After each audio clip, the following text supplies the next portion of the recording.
इस news के प्रायोजक है Afzan juice. Afzan special basundi, falooda, खजूर जूस, लस्सी, पेंटर चौक, विजापूर वेस्ट, सोलापूर। सोलापूरहून अक्कलकोटकडे जाणाऱ्या मार्गावर वळसंगवाडा हॉटेलजवळ एक भीषण अपघात झाला आहे। या अपघातात एका महिलेचा जागीच मृत्यू झाला असून तर 5 जण गंभीर जखमी झाले आहेत। सोलापूर अक्कलकोट मार्गावर काल 21 मार्च रोजी संध्याकाळी 5च्या सुमारास भीषण अपघात घडला।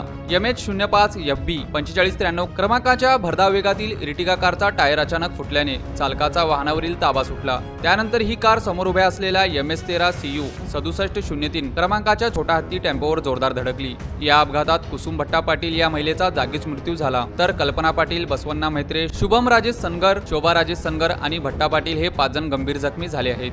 कारचा वेग खूप जास्त होता। टायर फुटल्यामुळे काही क्षणातच गाडी बेकाबू झाली आणि समोर उभ्या असलेल्या टेम्पोला जोरदार धडकली। अपघात झाल्याचे समजतात वळसंग पोलीस स्टेशनचे अधिकारी घटनास्थळी दाखल होऊन अपघाताची पाहणी केली। जखमींना तातडीने सोलापूरच्या सिव्हिल रुग्णालयात हलवण्यात आले। या घटनेचा तपास वळसंग पोलीस स्टेशनचे अधिकारी करीत आहेत। या अपघाताचा संपूर्ण घटनाक्रम CCTV कॅमेऱ्यात कैद झाला आहे।